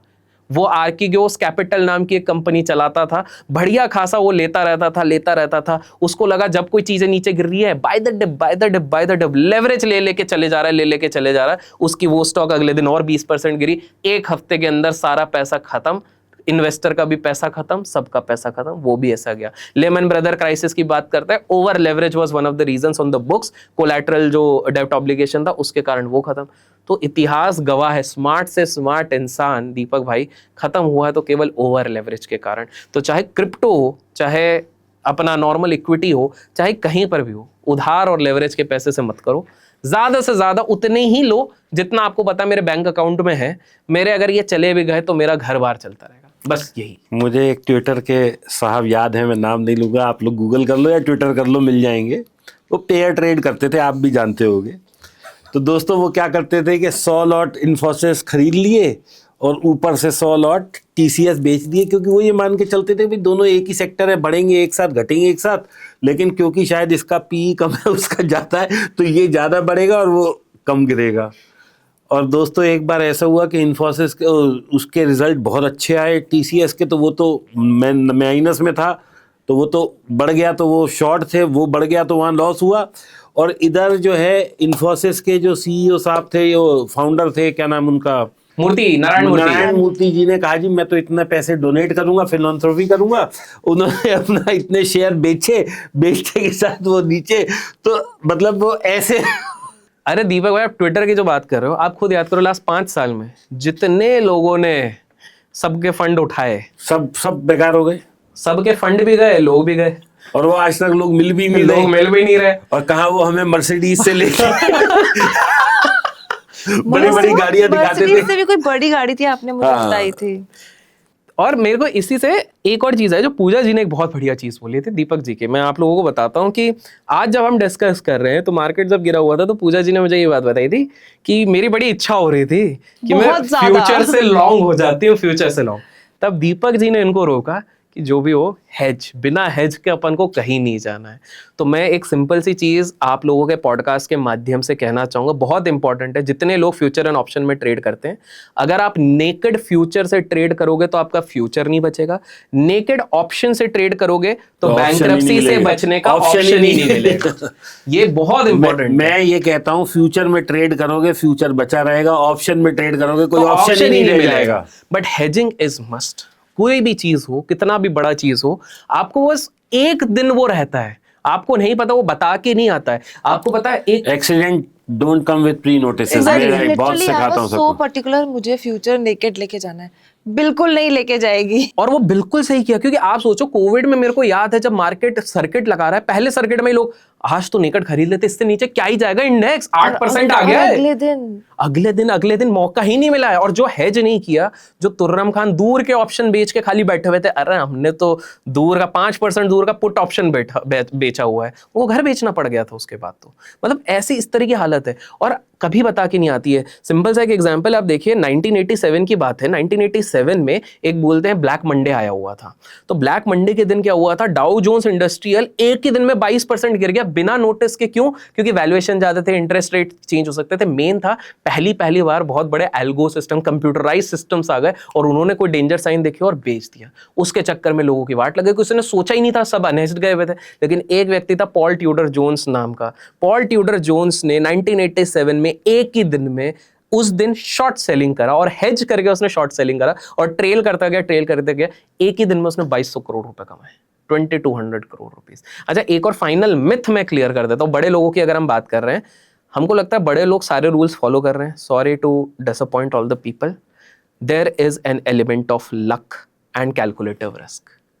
हम सिर्फ एक राकेश झुनझुनवाला की बात करते हैं, हम भूल जाते हैं उनके साथ और वो 10,000 लोग थे जो राकेश झुनझुनवाला बनने चले थे, लेकिन वो अपना घर बार 7 पुश्तों की सब कुछ बेच के शायद सुसाइड कर चुके हैं। हम सिर्फ वो आउटलायर की बात करते हैं, हम एक वॉरेन बफेट की बात कर रहे हैं, लेकिन हम भूल जाते हैं करोड़ों लोग जो वॉरेन बफेट बनने के चक्कर में अपना सब कुछ गंवा चुके हैं। हम बात करते हैं उस एक विजय केडिया सर की, लेकिन हम भूल जाते हैं कितने सारे लोगों की लाइफ, फैमिली, लाइफ टाइम की अर्निंग बर्बाद हो गई आउटलायर सोच के। आपको क्या लगता है ये लोग बिल्कुल exact text book rules follow कर रहे हैं? जॉर्ज सोरोस, इतना बड़ा करेंसी मैन्युपुलेटर, 1992 में बैंक ऑफ इंग्लैंड को तोड़ दिया था। $1 बिलियन एक दिन में, 8,000 करोड़ एक दिन में बनाया था बंदे ने। लोग सब इसी की बात करें, $1 बिलियन, $1 बिलियन, लेकिन कोई ये क्यों नहीं बात करता अपने पूरे फंड का 50% उसने सिर्फ एक ही ट्रेड पे लगा दिया था। ये तो रिस्क मैनेजमेंट है ही नहीं। 50% आप कहाँ? तो मैं ये भी कहना चाहूंगा, राकेश झुनझुनवाला जी, लेट राकेश झुनझुनवाला लेजेंड थे, लेकिन कितने लोगों के अंदर वो गूदा, प्लस कितने लोगों के पास वो कैपेसिटी कि अगर वो जीरो हो जाए तो बच जाए। 1988-89 का समय है, राकेश झुनझुनवाला सर के पूरे अकाउंट में 1.5 करोड़ रुपए, बहुत बड़ा अमाउंट होता उस समय पे। एक बजट आने वाला, उन्होंने सारा पैसा उस बजट के फेवर में लगाया। पूरी दुनिया बोल रही है नेगेटिव आएगा, नेगेटिव आएगा। इन्होंने बदला सिस्टम चलता था 100x लेवरेज से लेके पूरा 1.5 करोड़ अपना लगा दिया। रातों रात अगले दिन एक्चुअल में बजट अच्छा आया, सारे स्टॉक्स ऊपर गए, 21 करोड़ रुपए उनके अकाउंट में है। अब आप बताइए कहां फॉलो हुआ रिस्क मैनेजमेंट? और उस पे उन्होंने कहा चल रेखा तेरा एसी आ गया। रेखा तेरा एसी आ गया। तो आप खुद सोचिए, तो ये हमें जो नरेशन बताया जा रहा है सोशल मीडिया में, किसी ने 0 से 10,000 करोड़ कमा लिया है और वही व्यक्ति फिर बोलते हैं कि हर्षद मेहता के टाइम पे 30 करोड़ हो गया था मेरा पोर्टफोलियो। स्टॉक्स इतने एसीसी के अलावा कौन से चले थे जो 30 करोड़ हो गए? और आप तो फंडामेंटल एनालिस्ट थे, तो एसीसी में तो रहे नहीं होंगे, तो कहां से बन रहे? तो आपको समझना पड़ेगा, इन सब ने अपने हाथ किए हुए हैं अपने लेवल पे। हो सकता है किसी ने इनसाइडर इन्फॉर्मेशन यूज़ करी हो सकता है किसी ने कुछ और अपना टेक्निक यूज़ किया होगा। ये सब आके ओपनली अपना ब्रह्मास्त्र नहीं बताएंगे। तो आपको समझना पड़ेगा, जो लोग आके खुलेआम बताते हैं, दोस्तों मैं आपको एक स्ट्रैटेजी बताऊंगा, ये रही लिंक, आपको संभलना है वहाँ से, क्योंकि कोई स्ट्रैटेजी आपको 100% पर मंथ, 200% पर मंथ नहीं बनाएगी। और इसीलिए प्लीज समझो, जो दीपक भाई मेरे और पूजा जी के फेक प्रोफाइल बना के आप लोगों से पैसे मांगते रहते हैं कि भैया हम 5 लाख बना देंगे, 2 लाख बना देंगे, सामने वाले को बोल भाई तू अपने ही पैसे लगा, पहले 2 लाख बना, उससे मेरे को दे दे पैसे। अभिषेक जी, सबसे बड़ी बात ये, उनको पैसे दे देते, हमें कोई नहीं देता, ये और एक बात है। और मैं एक चीज और बताता हूँ, एक बहुत अच्छा स्कैम चल रहा है, कुछ मेरे नाम से भी चल रहा है। कई बार मैं साइबर कंप्लेंट करता हूँ, हट जाता है, फिर नया आ जाता है। 2,000 रुपए लगाओ, 4 घंटे बाद 4,000 रुपए ले लो। तो मैं उसको ये कहता हूँ, एक एक्सेल शीट बना के मैंने एक बार अपने इंस्टा पे डाली। मैंने कहा देखो 2 के 4, फिर 4 के 8, फिर 8 के 16, 16 के 32, 32 के 64, एक दिन पूरा हो गया। अब 64 से चले 1 करोड़ पे पहुंच गए 2 दिन। केवल दोस्तों 12 दिन में वो एलन मस्क को भी बीट कर रहा है ये कंपाउंडिंग। तो आप सोच के देखो, जो मेरे नाम से स्कैम कर रहा है, जो आपके 2 के 4 कर रहा है, उसके पास अपने 2,000 भी नहीं है, मतलब अपने ही कर लेना। तो दोस्त वही हो रहा ना, ग्रीड ही एक्सप्लॉइट किया जा रहा है हर जगह पर। तो जिस दिन ये लोग अपने ग्रीड को कंट्रोल करना सीख गए और रियलिस्टिक रिटर्न्स अपने दिमाग में बनाना शुरू कर दिए ना, उसी दिन इनका सारा चीज पलटेगा। अदरवाइज तो दीपक भाई इट्स वेरी डिफिकल्ट। हम जितने पॉडकास्ट मैं कितनी जगह बोलता हूँ 1.5%, 1%, 2%, ज्यादा मैं ही नहीं कमा पाता, नहीं मिलती ना। तो लोगों को क्या जरूरत है कि भैया डबल करने के लिए पैसा स्कैमर को दे देते हैं। और फिर अच्छा, जब स्कैमर को दे रहे होते हैं तब उनके पास ना मेरा नंबर होता है, ना कुछ होता है, ना पहुंचते हैं। एक बार पैसा दे देते हैं, वहां से नहीं आता, तो गाली देने मेरे पास जरूर आ जाते। देन देख, तब वो मेरे को कहीं से भी ढूंढ लेते हैं, मेरा नंबर, मेरा व्हाट्सएप, मेरी ईमेल, मेरा इंस्टा, मेरा यूट्यूब, तब उन्हें सब मिल जाता है। लेकिन जब पैसे दे रहे होते तब उनको ये नहीं ख्याल आता कि एक बार पूछ ले कि ये सही भी है या नहीं। और अभिषेक जी, इनकी फोटो पे ऐड चल रहे हैं इतने स्कैमिंग के कि आप मेरे पैसे उस पे दो। भी चल रहे हैं, अब क्या ही करें। आपके उस पे भी चल रहे हैं, मैंने भी देखे हैं 1-2। आपका तो हमने देखा है 10 पैसे का स्टॉक है, 2,000 जाने वाला है। अरे तो वो तुम्हें क्यों बताएगा, खुद ही ले लेगा ना जो बताएगा। अगर हमें कोई ऐसा पता लग जाए कि हमारे 10 पैसे 2000 होने वाले, हम पागल हैं, बताते फिरेंगे, हम सबसे पहले अपना ही सब कर करा के यहाँ लगाएंगे। यार दीपक भाई, इसमें मेन प्रॉब्लम क्या है, ग्रीड का ना अंत किसी के लिए भी नहीं होता Yes. है। अब बड़े बड़े लोग भी नहीं बच पाते। मैं सच बताऊं, ये जो हम ट्विटर वालों की बात कर रहे हैं, इनको फंड कितने दिया था? ये करोड़पति लोगों ने ही दिया था। सारे करोड़ों गायब हो गए इनके, अब कुछ कर भी नहीं सकते। अब तो प्रेस्टीज का सवाल है, कैसे बता दे कि भाई हमारा 5 करोड़ चलेगा, 10 अभी करोड़। आपको पता होगा नोएडा में एक स्कैम हुआ था, वो ट्विटर पे बहुत थैंक यू और नमस्ते होती रहती थी सुबह शाम, और आज की तारीख में वो कितना 50-100 करोड़ रुपए लेके गायब है लोगों के। गायब है। तो मतलब लोगों को सोचना चाहिए कि भाई ग्रीड नहीं हो सकती, बाजार नहीं रिवॉर्ड करता है सिर्फ, और जो बाजार उसको करेगा वो आपको भी करेगा ना, आप खुद सीख लो और कर लो। तो ग्रीड इज समथिंग जो आपको बचना पड़ेगा, वरना इस तरह के स्कैम होते रहेंगे और बड़े बड़े लोग इन स्कैम्स में फंसे हैं। जितने भी अपने स्कैम्स की बात कर रहे हैं, अपने देश में स्कैम्स की कमी नहीं होती। कभी कोल का स्कैम हो जाता है, कभी 2G चलो का वो तो स्कैम हो जाता है। पॉलिटिकल बहुत बड़ी चीज है, हम लोग उस तक नहीं पहुंच हाँ, सकते, लेकिन हम स्टॉक मार्केट की बात करें जो आम Correct. आदमी की एक्सेस में हो रहे हैं, उससे तो उनको सावधान Yes, रहना चाहिए और उनको उसमें समझना उन्हें चाहिए। बचना और मैं चाहिए। तो बोलता हूँ किसी को 1 रुपए मत दो, ना मुझे दो ना दीपक भाई को दो। आप अपनी लर्निंग पे ध्यान दो और जो हम सिखा रहे हैं वो सीख के एग्जीक्यूट करो। और हम तो कहते हैं जी आपको किसी को भी नहीं देना, ना मुझे ना Correct, उसे। किसी को। भैया म्यूचुअल फंड में लगाओ, वहां 2 महीने 3 महीने 6 महीने 1 साल 2 साल लॉस होगा, कहीं तो परफॉर्म करेगा, कुछ तो क्योंकि बनेगा। वो तो आंसरेबल है ना अपनी मैनेजमेंट को, फंड मैनेजर इज आंसरेबल। बिल्कुल नहीं बिल्कुल। समझ आया, ETF ले लो, कुछ नहीं समझ। इंडेक्स फंड, ETF जिंदाबाद। कुछ समझ में नहीं आया तो वो कर लो, थोड़ा समझ में आया तो एक्टिव फंड में चले जाओ, और अगर सही में एक्सपर्टीज है तो ही आप इक्विटीज में और direct मैं तो invest कहता हूँ सोना चलो अभी गिरा हुआ दिख रहा है, पिछले 10 साल का CAGR देखो तो भी 12-17% है उसमें। तो सोना भाई ले लो। सोना ही ले लो, पत्नी भी खुश, घर भी खुश, पैसा भी आ गया, इन्वेस्टमेंट भी दीपक हो भाई, गई। सबसे ज्यादा अभी खुश हैं घर की बीवियां। बस we are very rich. Exactly, सबसे ज्यादा रिच है, आपके एक्सप्रेशन बता रहे हैं। तो ये बिल्कुल सही है। तो मेरा यही है फाइनल, हम अगर इसको अगर निष्कर्ष में पहुंचे कि देखिए, हमेशा याद रखिए, जो पुराने रेस में घोड़ा जीता है, जो स्टॉक बहुत पहले भागा है वो आगे शायद नहीं भागे, वो एसेट क्लास भी शायद आगे नहीं भागे। That is number 1। दूसरी चीज हमको ये ध्यान रखनी, ओवर लेवरेज कभी नहीं होना है। आपको एट मैक्स आप जितनी एक्सपर्टीज कर लो 2x 3x एट मैक्स, उससे ज्यादा आप कृपया करके मत जाइए। तीसरे चीज, जो भी टीवी पे बड़े बड़े इन्वेस्टर ट्रेडर बोलते हैं, सीखो, आप सबसे समझो, लेकिन कोई भी अपना ब्रह्मास्त्र नहीं बताता। कोई नहीं बताता किस दिन उन्होंने कितने कितने बड़े बड़े रिस्क लिए हैं। कोई ये नहीं बताता कि जैसे राधा किशन दम्मानी सर बोलते हैं कि अगर हर्षद मेहता ने अपने शॉर्ट्स और 7 दिन खींच लिए होते तो मैं कटोरा लेके सड़क पे आ जाता। वो नहीं हुआ, सुचिता दलाल जी ने एक्सपोज कर दिया। इस चक्कर में आज राधा किशन दम्मानी है। अदरवाइज इस इतिहास से राधा किशन सर, राकेश जी, रमेश जी, इन सबका नामो निशान मिट चुका होता। रमेश जी तो कह रहे थे वो नहीं लेते थे। कोई ये नहीं समझता कि भाई there are people who have already come from well to do education. Ramesh Damani sir fabulous investor है, लेकिन वो एक बात कहते हैं, जब वो कॉलेज गए थे तो उनके पिताजी ने अर्ली 1970s और 80s में इनको $10,000 दिए थे, 80s में, और कहा था कि भाई ये $10,000 तो केवल स्टॉक्स में डालेगा, भले ही डूब जाए। और उनके डूब भी गए तो भी उनके पिताजी ने कुछ नहीं कहा था। US पढ़ने गए थे, $10,000 उस समय का। तो आप सोचिए, आज भी ज्यादा है। आज भी ज्यादा है। मतलब he was already from a well to do family, जो इतना उनको एक्सपोजर मिला। कोई ये चीज नहीं समझा था कि बहुत सारे लोगों ने बदला सिस्टम का फायदा लेके 100x ओवरनाइट लेवरेज, क्रेडिट पे क्रेडिट पास ऑन किया है। कोई ये नहीं समझा था कि हर एक राकेश झुनझुनवाला जो बना है उसके अगेंस्ट लाखों करोड़ों राकेश झुनझुनवाला 60-50% का कंपाउंडिंग बनाने के चक्कर में पूरी तरीके से बर्बाद हो गए। तो रियलिस्टिक रिटर्न 12, और सबसे सिंपल सोल्यूशन रिटेल के लिए ये होगा, भाई अपने एक्टिव सोर्स ऑफ इनकम बढ़ाओ, अपनी नौकरी में फोकस करो, प्रोफेशन में फोकस करो। आपका जब बेस कैपिटल बढ़ेगा ना, बेस कैपिटल, एक सिंपल सी बात है, मैं बताता हूं आप लोगों को, 1 करोड़ पे 10% भी अगर आप कंपाउंड करोगे वो बहुत बड़ा बनेगा, रैदर देन आप 25,000 पे 25% का कंपाउंडिंग करोगे। क्योंकि 25% आप रेगुलर वैसे भी नहीं कर पाओगे, तो उससे बेटर है आप बेस ही बढ़ा दो ना, ताकि उसके बाद आप इंडेक्स फंड ETFs में डालो और उसको कंपाउंड करो। बहुत सिंपल। अब इंस्टेंट आंसर, रैपिड वापस आ गए हम, अग्नि परीक्षा। बिल्कुल। गोल्ड 1 लाख क्रॉस करने के बाद भी इन्वेस्ट करना लॉजिकल है या वेट करना चाहिए? लॉजिकल है, लॉन्ग टर्म के लिए अगर कर रहे हैं। सिल्वर गोल्ड से ज्यादा अपसाइड पोटेंशियल रखता है नेक्स्ट 3-5 ईयर्स में? रखता तो है, बट उतना ज्यादा रिस्क भी है। Physical gold versus gold ETF versus sovereign gold bonds, best wealth strategy क्या है? अभी मैं बोलूँगा गोल्ड ETF, बिकॉज बॉन्ड्स का तो वैसे भी काइंड ऑफ क्लोज ही हो चुका है, तो फिर ETFs। सिल्वर इंडस्ट्रियल डिमांड की वजह से नेक्स्ट हिडन मल्टीबैगर मेटल बन सकता है? Sceptical, not sure.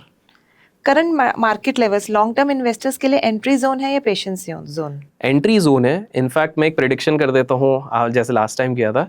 Last time मैंने कहा था जनवरी टू मार्च गिरेगा। आज जब भी ये कोई भी व्यक्ति ये वीडियो देख रहा है, स्टॉक मार्केट में इन्वेस्टेड और इधर तक अगर आके देखा है तो कमेंट्स में बताना इधर तक देखा है। मैं आप लोगों को बता दूं कि स्टॉक मार्केट आने वाले 6 से 7 महीने में ऐसे ऊपर के लेवल दिखाएगा कि आप सरप्राइज हो जाओगे। अभी सब लोग बोल रहे डूम्सडे आ जाएगा, ये आ मतलब जाएगा, दिवाली के आसपास मान लें, तब तक अच्छा खासा लेवल स्टॉक मार्केट में आ जाएगा। निफ्टी अच्छे खासे लेवल पे ट्रेड करेगा, नया हाई बन जाएगा, बन जाएगा, नया हाई बन जाएगा, बन जाएगा। दोस्तों आज हम इसे शूट कर रहे हैं, ऑलमोस्ट मई का फर्स्ट वीक है, और जब तक ये पॉडकास्ट आएगा मैं कोशिश करूंगा कि अगली बार इसे ही डाल दें, मतलब कुछ ना कुछ करके। 6 महीने के आसपास दिवाली भी आ जाएगी, पता लग जाएगा अभिषेक भाई क्या कह रहे हैं। और अगर इनका बात सही हुई और दिवाली तक नया हाई बन गया तो दोस्तों आप लोगों के लिए एक और नया पॉडकास्ट लेके आऊंगा मैं। चलिए, let's hope for the best. Retail investors का बिगेस्ट वेल्थ डिस्ट्रॉइंग मिस्टेक क्या होता है? Over leverage. India growth story real opportunity है या ऑलरेडी प्राइस्ड इन narrative? Real opportunity. Next 5 years में कौन सा सेक्टर वेल्थ क्रिएट कर सकता है मैक्सिमम? आप क्या एक्सपेक्ट कर रहे हो? मैं कुछ नहीं एक्सपेक्ट कर रही। गूगल कर लेंगे, गूगल कर लेंगे। मेरे हिसाब से बैंकिंग सेक्टर बनाएगा। Not the energy sector. Energy is going to make, यार रिटेल फिर वो इधर उधर भग जाता है, इस चक्कर में सेफ रह रहा हूँ रहना। Smartly played. Index fund versus active funds, आज के टाइम में स्मार्टर बेट कौन सी है? रिटेल के लिए इंडेक्स फंड है। स्मॉल कैप फंड्स में एंट्री अभी सेफ है या रिस्की स्टेज चल रही है? सेफ है, अगर आप एसआईपी मोड से जाएंगे, लमसम जाएंगे तो रिस्की है। लॉन्ग टर्म वेल्थ के लिए ideal mutual fund allocation structure क्या होता है? ये ना एज पे डिपेंड करेगा। सिंपल सा फॉर्मूला है, 100 से अपने एज को माइनस कर दो, पहले तो उतना परसेंट एलोकेट होना चाहिए इक्विटी पे। अगर आपकी एज 30 है तो आप 70% इक्विटी पे रहोगे, रेस्ट आप रहोगे डेट या फिर लिक्विड फंड्स में। और ये जो पूरा फंड हाउस है आपका, जितना एज कम होगा उतना आप एक्सपोजर स्मॉल और मिड में ज़्यादा रख सकते हो, ब्लू चिप में कम कर सकते हो। लेकिन जितनी आपकी एज ज़्यादा बढ़ती रहती है, आप मिड कैप और लार्ज कैप में ज़्यादा एक्सपोजर रखो, स्मॉल कैप में कम रखो। स्मॉल कैप आपको रिटर्न ज़्यादा देगा, लेकिन आपको होल्डिंग पीरियड आपका 5 से 7 साल बेयर मिनिमम रखना पड़ेगा अगर आपको CHR चाहिए। ब्लू चिप आपको एक कंफर्ट देता है। अगर कुछ समझ में नहीं आ रहा तो बीच का मिड कैप है, मिड कैप का एक्सपोजर आप थोड़ा सा बढ़ा के रखो, स्मॉल कैप सबसे कम और लार्ज कैप फिर। Perfect. Gold versus equity, next 5 years का स्ट्रॉन्गर वेल्थ क्रिएटर कौन होगा? यार मैं बायस्ड हूँ, इक्विटी बोलूंगा मैं। एक एसेट क्लास जो हर इंडियन पोर्टफोलियो में कंपलसरी होना चाहिए। अब ये मैं गोल्ड बोलूंगा। तो आपके दोनों सेंटेंसेस कॉन्ट्रडिक्ट हो गए। देखिए, इक्विटी ज्यादा रिटर्न देगी, लेकिन गोल्ड होना जरूर चाहिए, क्योंकि gold is actually hedge against inflation. जिस हिसाब से बड़ी बड़ी इकोनॉमीज, चाइना पाइलअप करे जा रही है, गोल्ड पकड़े जा रहे हैं, सारे सॉवरेन फंड्स वाले गोल्ड पाइलअप कर रहे हैं, तो गोल्ड इज मैंडेटरी। आपका एटलीस्ट 15-20% आपका एक्सपोजर गोल्ड में होना ही चाहिए। बिकॉज आप ये समझिए, गोल्ड का मतलब ऐसी चीज है कि जो गोल्ड आपके पास है, अगर मान लीजिए फिजिकल है, रातों रात भी आपके पास इमरजेंसी आई तो at least you have an exchange of value over there. Equity पे तो पहले T+2 वाला वो वाली चीज है, प्लस मार्केट अगर गिरा हो तो इक्विटी आपका गिरा रहेगा, लेकिन गोल्ड एक डिसेंट वैल्यू। अभी फॉरगेट अबाउट द वॉर वाला सिचुएशन, अगर आप 5, 6, 7, 8, 10 साल का दे रहे हैं तो आज के वैल्यू से भी लेंगे तो वो ऊपर ही जाएगा। लेकिन कल मैं एक रिपोर्ट देख रहा था कि ऑफ कोर्स इंडिया में और दुनिया में सब जगह गोल्ड गिर रहा है, लेकिन चाइना की एक्यूमुलेशन गोल्ड की कम नहीं हुई है। वो अभी भी 2-3 टन पर डे खरीद रहा है। और मैं बताता हूँ, एक्चुअली में जब से निक्सन शॉक लगा हुआ था, प्रेसिडेंट निक्सन वाला जो पेट्रो डॉलर वाला चीज था, तब से गोल्ड का वैल्यू और इकोनॉमीज को समझ में आया कि सिल्वर चलो इंडस्ट्रियल यूजर ये सब है, लेकिन gold is something which everybody is going to hold. इसलिए सारे बड़े बड़े लोग जो 1000 करोड़ के ऊपर है, उनके पास गोल्ड होता ही है किसी भी फॉर्म में। आई am not saying physical biscuit. और हमने तो ये देखा है, जिसके यहाँ भी रेड होती है उसके यहाँ 100 करोड़ मिला और 25 किलो गोल्ड मिला। एग्जैक्टली 5 करोड़ मिला। और अभी कल ही मैं देख रहा था किसके यहाँ 300 करोड़ की रेड में 300 करोड़ रुपया मिला है और करीब 80 किलो गोल्ड मिला है। तो गोल्ड इज समथिंग जो होना चाहिए। रिटर्न वाइज मैंने कहा कि इक्विटी ऑब्वियसली रिस्क है, लेकिन इधर से वैल्यू एक अच्छी बन जाएगी because of the war situation and all those things, तो वो एक रिटर्न अच्छा देगा। अब लास्ट एंड मोस्ट इम्पॉर्टेंट, आज के टाइम पे सबसे बड़ा फाइनेंशियल अपॉर्चुनिटी और सबसे बड़ा फाइनेंशियल रिस्क क्या है इन्वेस्टर्स के लिए? ये मतलब क्या आप सेक्टर वाइज पूछ रहे हैं या किस ओवरऑल? सबसे बड़ा फाइनेंशियल अपॉर्चुनिटी और सबसे बड़ा फाइनेंशियल रिस्क। ओके, सबसे बड़ा फाइनेंशियल अपॉर्चुनिटी ये होगा कि इंफॉर्मेशन का एक्सेस अब सबके पास है। AI है, सब कुछ है, इसको एनालाइज करते आना चाहिए। मतलब पहले बहुत ज़्यादा जो डिफ़िकल्टी होती थी वो शायद अब नहीं होगी। आप लोग अगर अच्छे से AI टूल्स यूज़ करते हैं, बहुत सारे टूल्स है, screener.in है, बहुत सारे टिकर टेप हैं, काफ़ी सारे हैं, इनको अगर आप सही से यूज़ करते हैं, पेशेंटली अगर आप उसके बाद इन्वेस्ट करते हैं, तो एक अपॉर्चुनिटी ये है लोगों के पास। मतलब आज से 10-15 साल पहले ये सारी अपॉर्चुनिटी थी नहीं। तो ये मैं कहूँगा सबसे बड़ा फाइनेंशियल अपॉर्चुनिटी है। अब आप इसको यूज़ कैसे करते हो, मतलब इन शॉर्ट कहूँगा AI and technology is the biggest opportunity also. और आपने कहा सबसे बड़ा फाइनेंशियल रिस्क, फाइनेंशियल रिस्क, सबसे बड़ा फाइनेंशियल रिस्क है आपकी ग्रीड के कारण जो आप ये साइबर क्राइम्स में फंस जाते हो। आपके लाखों करोड़ों रुपए, आपके 10-10 साल की इनकम आप गवा देते हो। हाल फिलहाल में मैंने अभी एक अखबार में देखा था, एक डॉक्टर इतने पढ़े लिखे हैं, उन्होंने पूरे लाइफ टाइम में 8.5 करोड़ रुपए जमा किए सेविंग्स में, और वो 8.5 करोड़ रुपए इसी तरीके से उनको एक स्टॉक ऐप दिखाया गया, स्क्रीनशॉट्स दिखाया गया, उन्होंने वहाँ पर पैसा डाला, पूरा करते गए, वो इतना ज़्यादा ग्रीड में चले गए, उनको हमेशा दिखाया गया पैसा ऊपर है। जब तक उनको पता लगा तब तक उनके पैसे साफ हो गए थे। ना वो ऐप था, स्कैमर्स थे, 2000 अलग अलग अकाउंट्स में उन्होंने अपने पैसे ले लिया। वो ट्रैकिंग चल रही है, लेकिन आप सोचिए ओल्ड एज में, आप 65-70 साल में अगर आप ये चीज़ फेस करोगे, वो नहीं होगा। तो मेरे हिसाब से सबसे, और आपको जान के हैरान हो कि बैंगलोर, जहाँ पर हम बोलते हैं सबसे ज़्यादा इंटेलिजेंट लोग हैं, वहाँ पर देखा गया लास्ट 6 मंथ्स में 1200 करोड़ का फाइनेंशियल डिजिटल स्कैम हुआ है। उसको तो हम बोलते हैं, हमारे इधर का वो है। अभी मैं एक अखबार में पढ़ रहा था, SBI के एक मैनेजर रिटायर हुए हैं और उनको डिजिटल अरेस्ट करके उनसे कुछ 80-83 लाख रुपए ले लिए गए। तो मैं नहीं, हमारी सोसाइटी में नहीं थे, उनसे फोन पे, वो भी तो बैंक एम्प्लॉय और थे। जबकि अभिषेक जी, आप एक चीज समझो, आज से 6 महीने पहले तक फिर इस पे कुछ ह्यूमन राइट्स वाले आ गए, होम मिनिस्ट्री कह रही थी कि किसी को भी अपना पैसा ना दें, साइबर अपराधियों से बचे, अमिताभ बच्चन जी की भी आवाज आ रही थी। तो ये तो सबने ही सुना होगा ना, कोई ऐसा तो है नहीं कि मेरे और आपके फोन में, ये तो गांव डीप दराज तक में सब बज रहा होगा। लेकिन उसके बावजूद भी लोग नहीं समझते कि भाई ये इंपॉर्टेंट इंफॉर्मेशन थी, तभी आपको पैसा खर्च करके आप तक पहुंचाई जा रही थी, तो भी नहीं समझ रहे। तो इसका मतलब ग्रीड कितनी हावी दीपक है। भाई, इस पे ना लोगों को कॉन्ट्रडिक्टरी लगेगा, लेकिन ये मैं अपनी फैमिली में भी फॉलो करता हूँ। आपके घर पे, मतलब देखिए, यही सोल्यूशन निकला मेरे पास। एजुकेट तो हमको करना ही पड़ेगा, लेकिन बहुत बार क्या होता है कि एक एज के बाद ना लोग थोड़े रिलक्टेंट हो जाते हैं एजुकेट होने से, कि भाई नहीं, हम अपने पुराने उस पर ही चलेंगे। तो मैं कहूँगा आपके घर पे अगर कोई 55 प्लस है, 50-55 प्लस है, जिसने दुनिया नहीं देखी है, मतलब या तो सरकारी नौकरी करे, गांव में रुका है, उनको आप ये मॉडर्न टेक्नोलॉजी से ज़्यादा इंट्रोड्यूस कराओ ही मत। UPI, ये सारी चीज़ें आपको लगेगा ये क्या बोल रहे हो, लेकिन मैंने ये चीज़ देखी, ये लोग बहुत जल्दी प्रोन हो जाते हैं इन सारी चीज़ों। सर मैं आपको बताता हूँ, मेरे फादर की एज ऑलमोस्ट 80 है, उनका शायद UPI एक्टिव ही नहीं है बैंक से। क्या है, मेरे फादर का क्रेडिट कार्ड पे टैप है ही नहीं, वो बैंक ने करके ही नहीं दिया। यही चीज हमें फॉलो करनी पड़ेगी, क्योंकि ये लोग बहुत शाणे।